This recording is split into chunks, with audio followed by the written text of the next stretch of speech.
Newzroom Afrika is in a conversation with Vuslat Bayoglu, the co-founder and MD of Menar, one of the top coal mining companies in the country. He is a naturalized South African, but a native of Turkey who came into the country decades ago looking for opportunities, and he started in the mining sector. Now, with operations around the country, when it comes to coal mine, we are talking about something that is quite important and topical, which is the just energy transition and what impact he believes that might have on the economy and job and energy security in the country.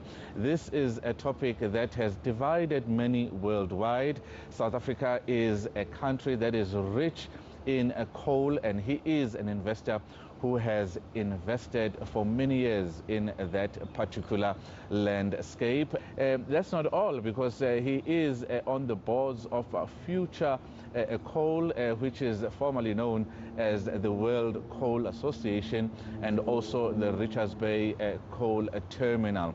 Vuslat, thank you so much for your time. I want to start with your time, growing up in Turkey and deciding eventually to come to South Africa. What brought you to South Africa as a mechanical engineer, having brought your experience, and how was it like? My journey started in South Africa in 2001, and I first visited Cape Town. I came with a job offer, and I didn't know much about South Africa, and internet was not as widely used as it is now. And when I got the invite from a company for a work interview, a job interview, I was first skeptical about it, like, okay, should I really go and try? And eventually they sent me my ticket, and I arrived Cape Town. I found it amazing. I think Turkey doesn't have a city like Cape Town. And I stayed there for about 2 weeks. I learned a little bit about the city and the expectations from my previous employer. And I decided to take the job offer and went back to Turkey, applied for a visa, and came back after 3 or 4 months. Later started working in a factory in Atlantis in Cape Town. So at that time, look, I was really interested in trying to find out myself, like what do I want to do in life?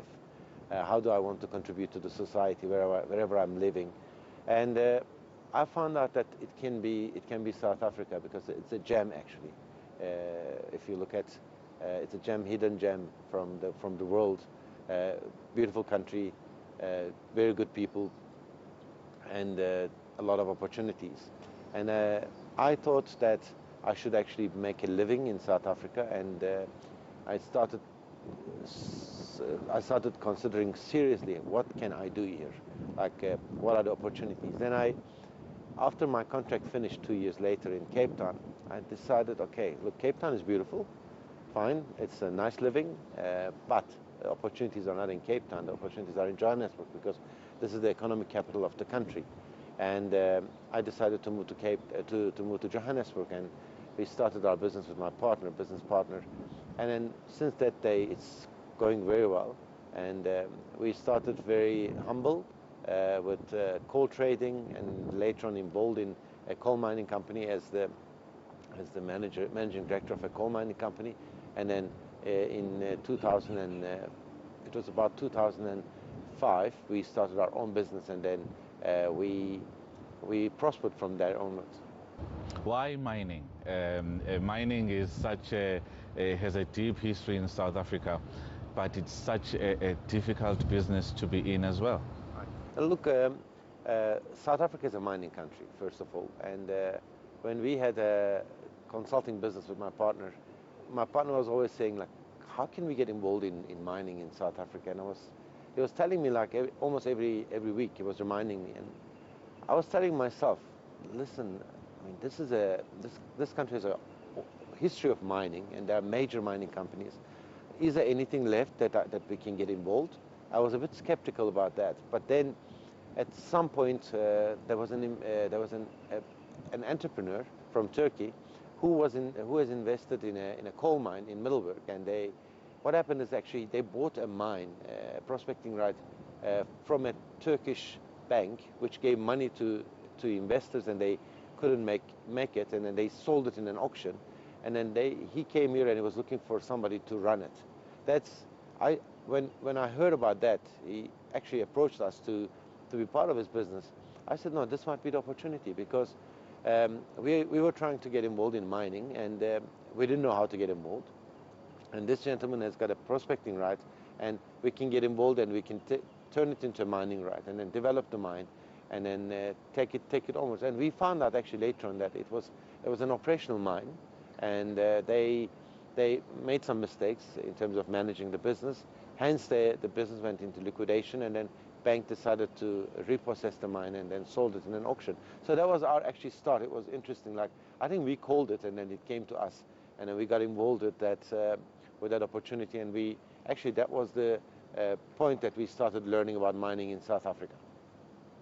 Would you say, having been in the business for nearly 20 years now, there are still opportunities in the mining sector for those who are looking at mining as an investment opportunity, particularly local South Africans? And I'm saying this because a lot of people talk about mining being a sunset industry. There are a lot of opportunities in South Africa. There are a lot of opportunities in the world in mining, but specifically South Africa, because we talk about it. Beautiful country when it comes to legislation, when it comes to rule of law, when it comes to freedom of speech. A lot of investors are very much interested in investing in a country like South Africa. Infrastructure is there, human capital is there, and people are aware that they need jobs, they need to create jobs, and government is very much aware of that as well. So these are all like positive things. Obviously there are things that are not right, that can be fixed, but no country is perfect. There are a lot of, if you compare with other countries, there are a lot of pluses that South Africa has. So the biggest challenge is the entry is difficult, because it's very expensive to get into the business. So in this case, for the emerging entrepreneurs, mainly, I'm talking about like black entrepreneurs, they need the support of the government, they need the support of the financial institutions, especially like IDC, PIC, Development Bank of Southern Africa. These kind of institutions, they need to support the black entrepreneurs. So I think there is a bit of like an issue at the moment. It's lacking because people are struggling to get involved in the business, but we have got a lot of successful businesses in which are emerging companies in coal mining. I can give you names. There are a lot of successful business people also in chrome and manganese. That these are like, they started from small steps, but then they grew over a period of time. I don't think mining is a sunset industry. It's actually getting better and better every day, getting stronger and stronger every day. I mean, we didn't talk about gold, for instance. Gold in a world of uncertainty, gold price is high, as I think it's now about $2,500 per ounce, which is great for gold mining industry in South Africa. So we have a rich country in terms of mineral resources. We have a rich country in terms of human capital, and we got issues that we need to sort out. So mining is not a sunset industry. Mining is an industry that's thriving. Let's move into why you think some of those projects, like in ferro-manganese, are lying idle. I mean, we do have 6,000 mines in this country that are different minerals over the years that have been lying idle. Why do you think there is? Is there a lack of investor will? Is there a lack of political will? What is holding us back from actually turning around those mines and making sure that we can employ people and make some money? That's one part, but the main part is actually, why did like these industries that are linked to mining industry, like smelting, be it ferro-manganese, be it ferrochrome, they came to a position where they decided to stop. And they also thinking even today, what are they going to do next year? So South African government need to have a stance about beneficiation. They already have it. They say that we need to maximize the beneficiation in the country, which is perfect. Okay, it has been always like that. They are consistent about this stance since I came here. But what they are not consistent about is how are we going to make the power? Because if we don't have power, cheap power, we can't run anything.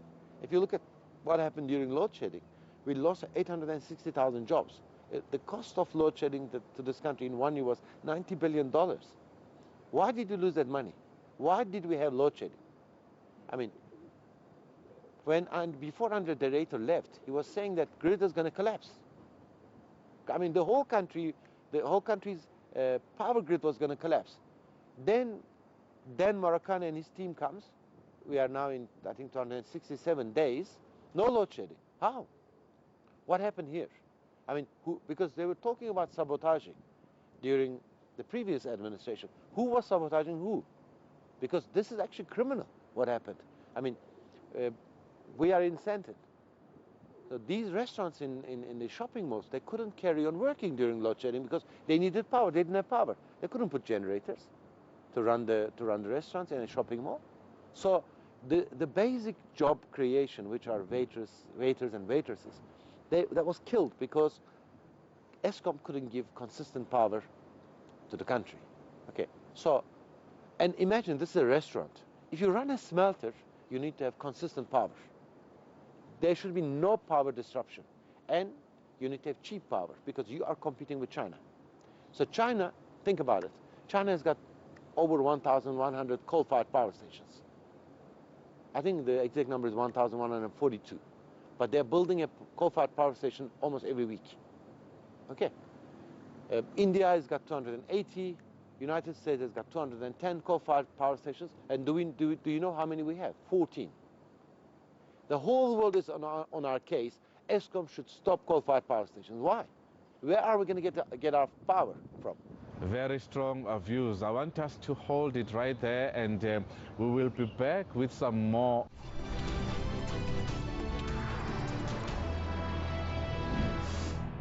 We continue our conversation with Vuslat Bayoglu, who is the co-founder at Menar, one of the biggest mining companies in the country. The path that we are taking, what do you think of it? You already started on that one. Let's talk about that. There are different ways of producing power. But there are two main things in power generation. You either have a baseload power, which is 24 hours a day, or you've got dispatchable power. Dispatchable power is like if you've got a windmill, then windmill runs when the wind is blowing, or if you've got a solar panel, it works when you've got sun shining during the day. Okay. So people are mixing these things, all right? And I'm talking as a mechanical engineer, right? I'm not talking as a social scientist, because I see a lot of social scientists are talking about these kind of things without knowledge. So you can get base load from coal, gas, nuclear, or oil. Okay. So hydro, wind, solar, these are dispatchable energy. These are variable energy sources. And we need to sort out base load as South Africa or any country in the world. Okay. Whatever dispatchable power you install, you have to back it up with base load. 100%. Otherwise, you then experience what Germany is experiencing. They've got 170,000 megawatt renewable energy capacity, 170,000 megawatt. And South Africa's installed power is 50,000 megawatt total. And Germany has got 170,000 megawatt. And what happens when Russian gas is cut? They don't know what to do. Okay, they call it near zero event. Near zero event means that if the wind doesn't blow, if the sun doesn't shine, you don't have any power. So this actually energy transition policy of German government brought the government to a position where it collapsed. Because of energy security issues, German government collapsed. So it is a very serious issue. The government and the president need to take this very seriously. In a country where we are producing 84% of our power from coal, we can't stop producing power from coal. We can't. If you tell me that, I will ask you, what are you going to use to produce power? So we had a chat with one of the Eskom top managers, and they said they're going to produce power from gas. From which gas? Where is the gas coming from? Is a gas resource that we don't know, that they know? They must tell us, because we can't have another scandal, because we had a scandal of like getting renewable energy, it's going to sort our problem, we will have no load shedding. But we can't even get the power that's generated in Northern Cape to Gauteng. Why? Because we don't have the grid. So we need to invest like 400 billion rands to bring that power to Gauteng, or to take to KZN, or to take to Western Cape. We don't have that money. While we got coal fleet that's running, why don't we produce the power from coal and install the latest clean coal technologies so that we deal with the emissions? Because coal is not the problem, emissions is the problem. Okay, so that's why I said that this is a serious issue, because Germany pushed the power prices so high. The most expensive power in the world at the moment is in Germany, UK and Italy. Okay, they're all big supporters of renewable energy. They say renewable energy is free. It's not free. You have to pay for the windmills. You have to pay for the solar panels that produces less than 6 hours a day. Whereas your coal, your nuclear, your gas produces 24 hours a day. And even if you got solar panels or windmills, you still need to have the base load, no matter what. So it's actually a nice luxury to have solar capacity and wind capacity. But in a country where we got so much gap between rich and poor, you cannot actually talk about these things. Okay, and that's where South African government is missing a stance. Gas, we cannot burn something that we don't have, unless they show us and they tell us that there's a gas field that's found and it's going to be used for so many years, you know, then we are fine. The other thing is nuclear energy. Okay, some people are against it. I don't understand that. Okay, so nuclear energy is a solution. Yes, it's expensive, but it's very cheap to operate. So it's expensive to invest. The capital is very very heavy, but when you are done with the capital, then you can actually get very cheap power. So if you look at the nuclear power station in Cape Town, it's working very well. It's run by, I think, a French company, and it's actually powering Cape Town. So we need to be open to these two things. It's nuclear and coal, because I'm seeing that government might be making another mistake with this integrated resource plan, because there's a court order. I don't know if you read about it. Like Judge van der Westhuizen said that public health is more important than generating power from coal. So there should be no new coal-fired power stations. And I hope government is going to appeal to that decision. As a company, we won't appeal to that decision, because we cannot stop powering the nation with coal. We cannot stop it. So it's critical for our future generations to get cheap power, which would mean creating jobs. What do you say to people who might say Vuslat is talking in this manner because he's heavily invested in fossil fuels like coal? Okay, so this is my defense to that. We don't supply coal to Eskom. We don't supply coal to Eskom. We got no contracts. In the past, we supplied very short periods, a couple of months, because they needed coal urgently for Arnold Power Station, and they were getting from everybody. But we don't supply coal to Eskom. Our market for our coal is export. Our coal is burnt in India. Our coal is burnt in Pakistan, in Europe, in some periods of the year in China, or when they have issues with Australian coal. So our coal is burnt in mainly eastern part of the world. Okay, East Asia, let's say. That's the first part of the defense. Second part is, if you tell me that South Africa's got a better option, and if you show me the options, then I'm happy with that. But if you're telling me that we're going to solve the problem with solar, wind, and battery storage, it is not going to work. You know how much Germany spent for their power infrastructure with this, and also this 170,000 megawatt? $750 billion. $750 billion, and where they are now is they're in a terrible position. They're desperately needing power from Scandinavian countries, from France, that's producing power from nuclear energy. Why do we not learn? And I mean, we need to learn from these mistakes. They made a mistake. France didn't make that mistake. They said they will carry on with the nuclear-fired power stations. They've got a stable economy. They don't have issues of power. But Germany made a big mistake. Okay, so do we produce any windmills in this country? No. So how do you create jobs with renewable energy? We can't.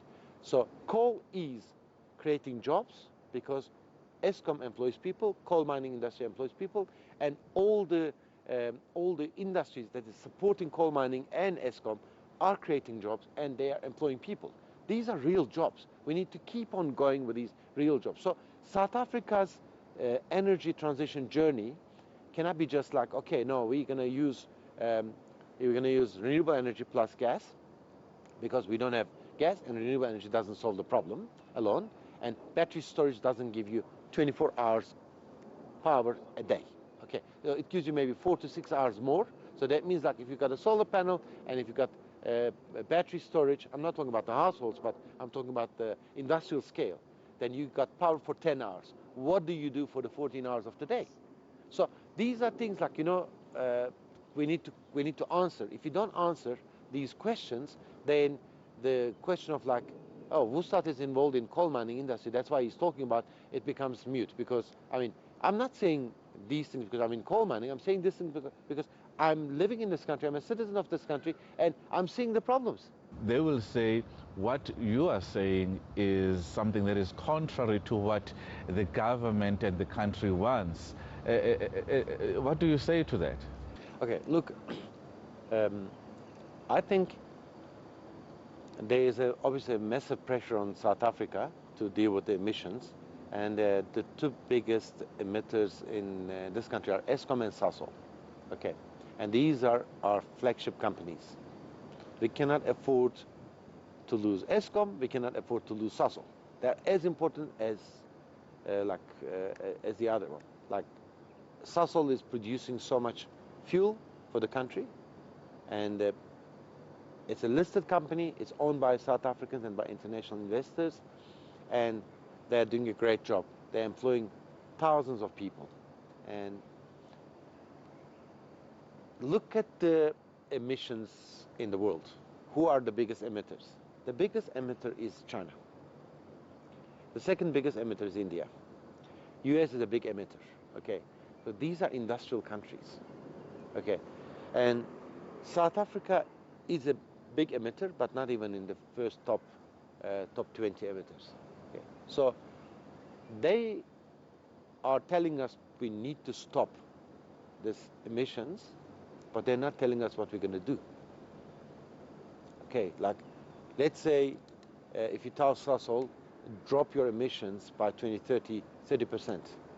That would mean that they will need to use less coal, because they tried hydrogen and it didn't work. Okay, so their feed is coal. To cut 30% emissions means 30% less coal to be used. And that would mean that it will affect their viability, commercial viability. So how can Sasol defend itself? Sasol is, I think, doing everything with the current new CEO to defend itself, to make sure that they give the right message to the shareholders, they give the right message to the government, they give the right message to their employees. But they've got one big challenge: South Africa's policy about energy transition. Okay, they cannot change that. That's a government position. So government needs to decide what they're going to do. Can South African government afford to lose Sasol? I think the answer is no, a big no. Can South African government and can South Africa afford to have a failed Eskom? The answer is no. Okay, so our circumstances and Italy's circumstances are different. We are not producing Lamborghinis or Ferraris in this country. We're not selling our food and our tourism to the world. We've got 6 million people visiting us. Most probably Italy is getting like 40 million people a year. They've got massive tourism industry. They've got massive manufacturing industry. They feed the world with their goods. We don't have that in this country. We have mining industry. We have beneficiation, which is smelting. We have a little bit of tourism. We have agriculture. These are our main industries, and these industries need power. Okay, we cannot stop Eskom producing power from coal unless we have got an alternative. And we don't have an alternative at the moment. Humanity might find a way of producing power from solar panels 24 hours a day. Yes, by all means. But again, we don't have that option. So I think also with the changes in the U.S. politics, the world is going to be more lenient about like what's going on. And also the bad example of Germany, like stopping nuclear, stopping coal. Now they don't know what to do, what to produce from, because they don't have gas, and they're getting coal from they're getting power from neighboring countries. And that's the other point that Xolani, I need to tell you. South Africa is an island when it comes to getting power from other countries. So if you're getting some power from Mozambique, from Karabasa, but if you look at like the neighboring countries that we have, they're actually not very rich in energy. Looking at Zimbabwe, Botswana, Namibia, these are the countries that we actually supply power. That's the challenge, and that's why I'm saying that, and this is the first time I'm very vocal about it. South African government, which is led by President Ramaphosa, should decide what we're going to do. We can't be hanging in the air. We can't try to satisfy and please Europeans because they want to see a greener South Africa. Okay. On the other hand, our challenges are different. We've got issues with crime. We've got issues with service delivery. We've got issues with power generation, and that triggers the unemployment. I mean, we are the worst in terms of unemployment rate in the world. I mean, imagine if they had the same unemployment rate in Germany. What was going to happen? There would be a revolution in Germany with 32% unemployment rate and 70% unemployment rate among youth. When a German kid gets graduated from university, he can find a job. Do we have the same situation in South Africa? Because so many kids sitting at home, they can't get a job, even though they were promised that if they go to a university, they will get a job. But they can't get a job. So our issues and our challenges are different than Europe, different than China, different than Russia, different than United States. So we need to find our solution. And like, you know, I gave this example before. Saudi Arabia is producing about 10 million barrels of oil a day, in one day. 10 million barrels. Can Saudi Arabia be said that they should stop producing oil? What are they going to say? They're going to say, are you mad? So why are we listening to some European critics and saying, no, we need to ask Sasol to cut the emissions. We need to ask Eskom to stop coal-fired power stations. Camden, Arnott, Hendrina, we must stop those coal-fired power stations. Where are we going to get the power from? We will be back with some more of Vuslat's views on what he thinks we are doing wrong when it comes to the energy transition and the relationship that we have with fossil fuels in this country.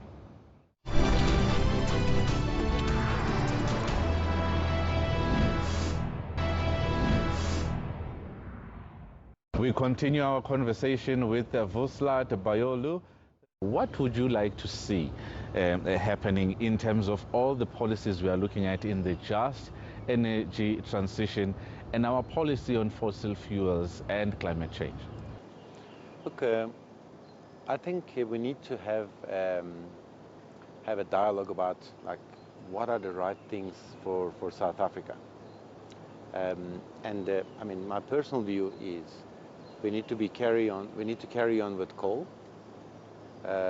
but we need to look at like how we deal with the emissions. And there are some activities like Council for Geoscience is doing very good work with Department of Mineral Resource and Energy.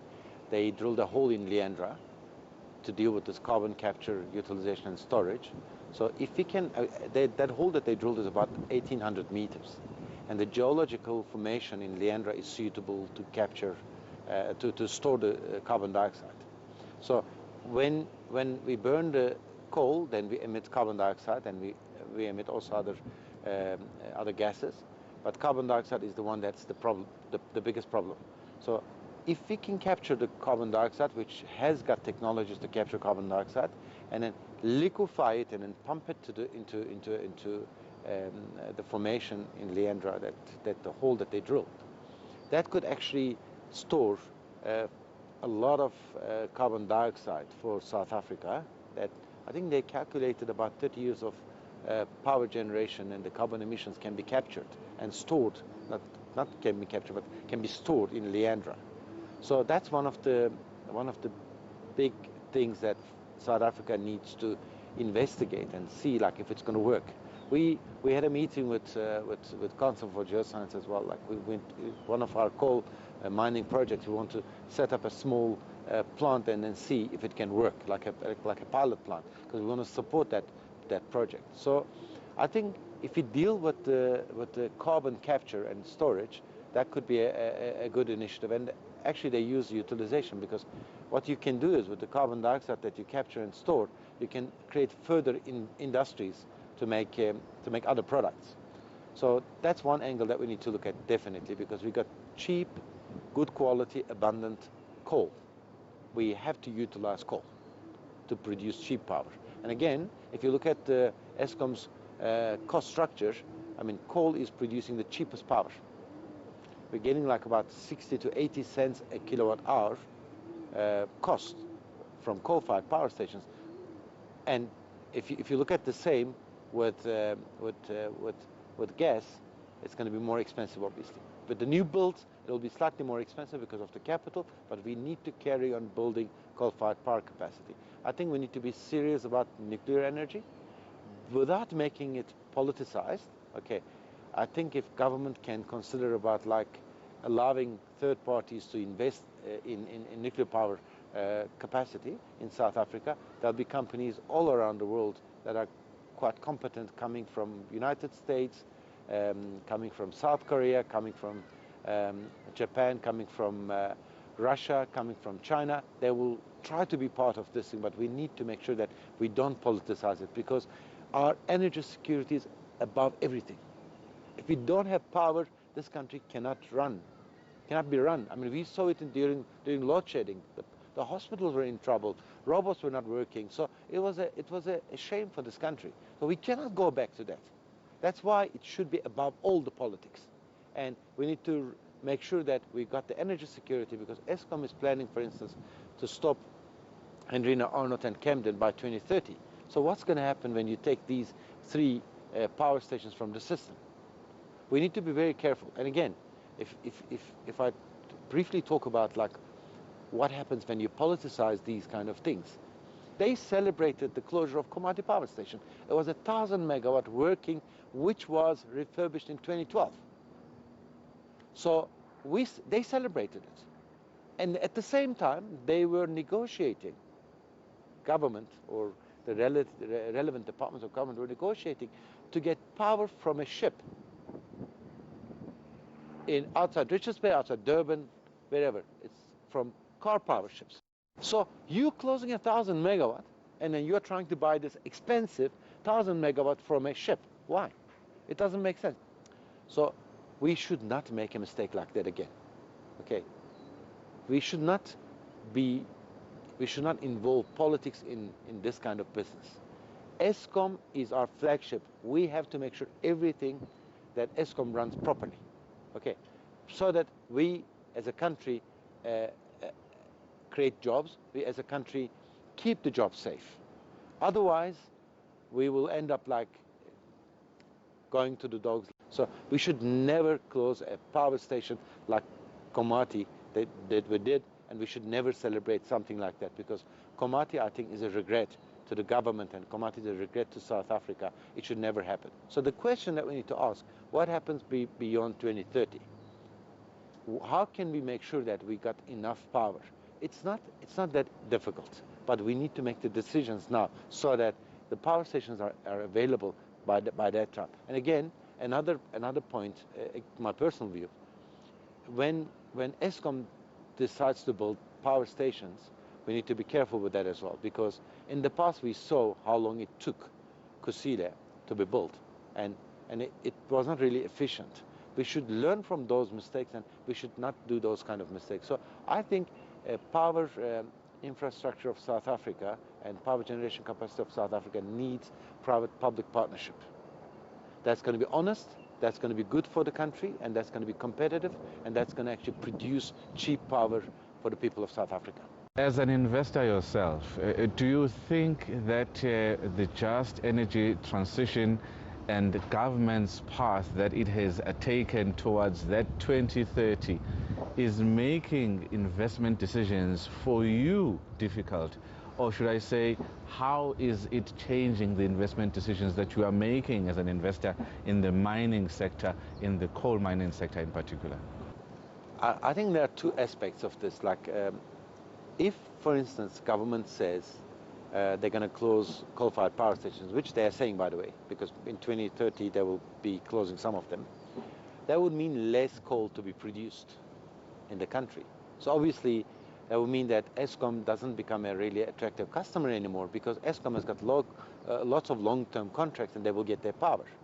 So if government decides to carry on, that Eskom should carry on with the coal-fired power stations with the latest clean coal technologies, that would mean that coal mining industry will actually build more coal mines to supply coal to Eskom.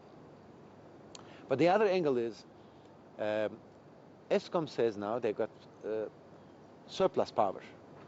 So for instance, we are talking to them to sign a negotiated price agreement for ferromanganese asset that we bought from Samancor, because in 2020 when Samancor stopped the smelter, they said that they can't run it because they don't have consistent power.